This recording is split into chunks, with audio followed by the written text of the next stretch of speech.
నమస్తే, నేను మీ Ashok Kumar. Welcome to our channel. జనం అంటే జగన్, జగన్ అంటే జనం అనేటువంటి నినాదము సోషల్ మీడియాలో వీళ్ళు చేసినటువంటి పార్ట్రేషన్ మూలాన మనక్కడ నానుడైపోయింది. అయినా పర్లేదు, తప్పులేదు, కానీ ఇల్లే. అయితే ఈ యొక్క కామెర్లు ఏ రేంజ్లో పెరిగిపోయినాయంటే అది సామాన్యమైన కామెర్లు కాదు. జర్నలిస్ట్ సాయి అనేటువంటి వ్యక్తి నిన్న ఒక వీడియో చేశాడనమాట. మళ్ళీ జగన్కి జనము ఏడ ఆగట్లేదు, జగన్ కనపడితే హాట్ కేక్ అలా తయారైపోయినారు, జగన్ కోసం ఏకపడుతున్నారు అనే రేంజ్లో మళ్ళీ వీడియో చేశాడు. అదే మాదిరి ఒక నారా లోకేష్ గారు, ఒక పవన్ కళ్యాణ్ గారు, సిబిఎన్ గారు, వీళ్ళ గురించి కూడా పక్కన పెట్టండిలే. లేదా ఇంకా ఒకవేళ టాలీవుడ్లో నెంబర్ 1 స్థానంలో ఉన్నటువంటి హీరోలే తీసుకుందాం. ఒకవేళ ఒక చిరంజీవి గారు, ఒక జూనియర్ ఎన్టీఆర్ గారు వీళ్ళు వచ్చినప్పుడైనా వీళ్ళ పైన కూడా ఆ స్థాయిలో చేయొచ్చు కదా. ఎవరు మన జర్నలిస్ట్ సాయి గారు. సీనియర్ ఇండస్ట్రీని పక్కన పెడితే రాజకీయాల్లో కూడా ఇలాంటి గ్రేస్ క్యాండిడేట్స్ ఎంతోమంది ఉన్నారు. వాళ్ళపైన ఎవరిపైన చేయడు జర్నలిస్ట్ సాయి, దానికి కూడా తప్పలేదు. అయితే ఒక క్వశ్చన్ మార్క్ నాకు ఇక్కడ. జగన్ వస్తేనే జనం వస్తున్నారా? పవన్ కళ్యాణ్ పోతే రావట్లేదా? నారా లోకేష్ గారు పోతే రావట్లేదా?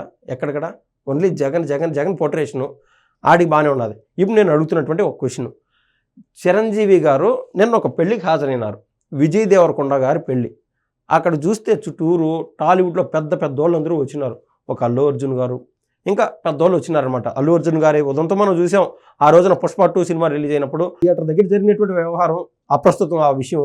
అయితే అక్కడ జనాన్ని ఆపడానికి కూడా పోలీసు వారికి కూడా ప్రొటెక్షన్ ఎంతమంది అయితే వచ్చారు పోలీసు వాళ్ళు, వాళ్ళ వల్ల కాల ఆ రోజు ఎన్ని చూసినాం.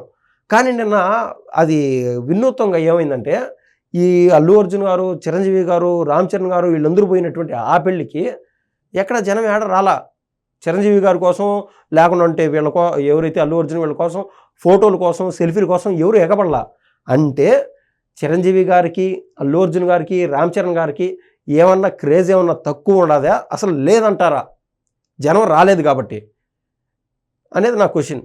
అయితే జగన్ గారు వెళ్ళింది పెళ్ళికి. నిన్న పెళ్ళి విన్నారనమాట. ప్రజా సమస్యలపైన జగన్ గారు ఏమో డైరెక్షన్ ఇస్తారు, ఫీజు పోరు అని డైరెక్షన్ ఇస్తారు. అందరూ పోయి దానికోసం ప్రయత్నాలు చేయాలా, పాకులాడాలా. ఏది ప్రజల్లో మద్దతు లేనటువంటి ఆ ఉద్యమాల కోసం ఎవరు పోలా. అడపాడప ఒక రాష్ట్ర వ్యాప్తంగా ఉన్నటువంటి 175 నియోజకవర్గాల్లో ఒక 15 నియోజకవర్గాలు, 18 నియోజకవర్గాలు గట్టిగా చేద్దామనేటువంటి ప్రయత్నంలో మీడియాకు షో ఆఫ్ ఇచ్చారు, అది వేరే సంగతి. అలాంటి పీపీపీ మోడల్ కోసం మళ్ళీ 1 కోటి సంతకాలు అన్నారు. దానికి కూడా ఎక్కడ జగన్మోహన్ రెడ్డి గారు ప్రజాక్షేత్రంలో కనిపించరు. ఆయన ప్రస్తుతం రెస్ట్ మోడ్లో ఉన్నాడు. 1.5 సంవత్సరం పాటు పూర్తి స్థాయిలో రెస్ట్ తీసుకుంటాను, తర్వాత పాదయాత్ర చేస్తాను, తర్వాత సీఎం అయిపోతాను అని చెప్పి ఆయన స్పష్టంగా చెప్పినాడు, అందరికీ తెలుసు. అయితే చిరంజీవి గారికి గతంలో ప్రజారాజ్యం పెట్టినప్పుడు కావచ్చు, ఎక్కడికి పోయినా కూడా చిరంజీవి గారి సభలకి ఇసుకేస్తే రాలనంత జనం. దీన్ని జగన్మోహన్ రెడ్డి గారు నిన్న మొన్న పోయినటువంటి ఆ పెళ్ళికి మన జర్నలిస్ట్ సాయి చెప్పినట్టు జనం అంటూ వచ్చారు, జనసందోహం కనిపించింది. అయితే ఆ జనసందోహము జగన్ గారితో పాటు ఆ పెళ్ళికి పోతారా? పెళ్ళికి ఎంతమందిని పిలిచింటారు? పెళ్లి కార్డులు ఎన్ని కొట్టించింటారు? 3,000 కార్డులు, 5,000 కార్డులు, 10,000 కార్డులు. ఒకవేళ 10,000 కార్డులు కొట్టించినప్పుడు ఆ 10,000 కార్డులు 8,000 మందో వస్తారు, 7,000 మందో, 4,000 మందో, 6,000 మందో వస్తారు మ్యాక్సిమం. ఒకవేళ అవతల ఎవరైతే పెళ్ళికి పిలిచారో వాళ్ళు స్ట్రాంగెస్ట్ పర్సన్, బాగా డబ్బులునే వ్యక్తి అయితే. కానీ జగన్మోహన్ రెడ్డి గారితో పాటు ఈ 10,000 మంది, 15,000 మంది జనం ఆ పెళ్లిళ్ళకి గన దూరితే, ఆ పెళ్లి హాల్లోకి గన దూరితే ఏదైతే అల్లు అర్జున్ ఉదంతం జరిగిందో అదే కదా జరిగేది. వాస్తవంగా అదే కదా జరిగేది. పోయినప్పుడు ఇటువంటి ప్రైవేట్ కార్యక్రమాలకి నేను కూడా చెప్తున్నా, జగన్మోహన్ రెడ్డి గారికి జనరల్గా ఏదైతే రామ్ చరణ్ గారితో ఒక మూవీ ఉండదనమాట, నాయక్ అనేటువంటి సినిమా. దాంట్లో ఫస్ట్ హాఫ్లో రామ్ చరణ్ గారు పోయి విలన్ ఎవరైతే ఉంటారో గండి బాబ్జీ అనేటువంటి వ్యక్తి, ఆయన దగ్గరికి పోయి, సార్ గండి బాబ్జీ అంటే సమాజంలో ఒక పేరు ప్రఖ్యాతులు ఉన్నాయి, గండి బాబ్జీ అంటే తెలియని వాళ్ళు లేరు, ఆ క్రేజే వేరే సార్, ఆ కథ వేరే అని చెప్పి ఆయన పొగుడతాడు. అదే మాదిరి జగన్మోహన్ రెడ్డి గారంటే మన ఆంధ్రప్రదేశ్లో ఒక వర్గానికి ఒక క్రేజ్ అంటూ ఉంది, అది వాస్తవము. అయితే ఆ క్రేజ్ని అధికారంలో ఉన్నప్పుడు ఏ కోణాన ఏ కోశాన జనం ముఖం చూడడానికి కూడా ఇష్టపడలేదు జగన్మోహన్ రెడ్డి గారు, అది వాస్తవం, అందరికీ తెలుసు. అధికారంలో ఉన్నప్పుడు ఎంతమందిని గెలిచాడు, ఎంతమందికి షేక్ హ్యాండ్లు ఇచ్చాడు, అందరికీ ఎవరికైనా గుర్తుందా? ఈ రోజు అధికారం కోల్పోయిన తర్వాత జగన్కి జనం అవసరం పడింది, జనానికైతే జగన్ అవసరం పడలా.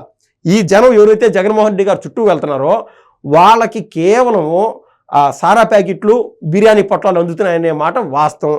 లేకుంటే పని కట్టుకొని ఆడికి 4,000 మందో 5,000 మందో 6,000 మందో పోయేటువంటి అంత ఆశ, అంత అవకాశము, అంత ఇష్టాలు ఎవరికి లేవు.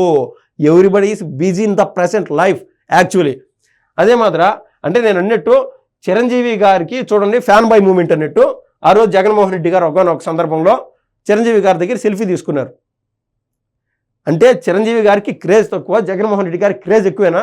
ఈ కాలం అంటే కాలం మారిపోయింది కాబట్టి చిరంజీవి గారు ఈ రోజు కూడా ఎక్కడికైనా నడిబొడ్డుకు వచ్చి ఒక సెంటర్లో నిలబడితే జనాలు విత్ ఇన్ మినిట్స్లో 1,000 మంది ఆడ గుమి కొడతారు. ఇదే గమనించాలా. అదే ఫైనల్ లాజిక్ ఏంటంటే చిరంజీవి గారు నిన్న వెళ్ళినటువంటి ఆ పెళ్ళికి కావచ్చు, రేపు మాపో ఉన్నటువంటి వెళ్ళేటువంటి ఆ పెళ్ళిళ్ళకో లేకుండా పలానా కార్యక్రమాలకో అది సందర్భం బట్టి ఒక విచక్షణతో వ్యవహరించాలా. మనం వస్తున్నాము, మనం డైరెక్షన్లు ఇస్తున్నాము, మనం జనానికి కనిపించాలా, నేను వస్తున్నానని చెప్పి ముందుగానే ఇంటిమేట్ చేసేసి అక్కడ జనానికి గుమ్మికూడిచ్చి ఏదైతే మన సాక్షిలో పోర్ట్రేట్ చేస్తారో జనం చుట్టూ జగన్ చుట్టూరు జనం అనే ఫోటోల కోసం అది పెళ్ళికి పిలిచిన వాళ్ళు కూడా అసహించుకుంటారు. అది వాస్తవం. అది పక్కన పెడితే వాళ్ళు అసహించుకుంటారు లేదని పక్కన పెడితే నైతికంగా పెళ్ళిళ్ళకి ప్రైవేట్ కార్యక్రమాలకు పోయేటప్పుడు ఇలాంటి పోర్ట్రేషన్లు అనేది అది సబబా కాదనేది కామెంట్ రూపంలో మీరు తెలియజేస్తారని నేను అయితే కోరుతున్నా. ధన్యవాదాలండి.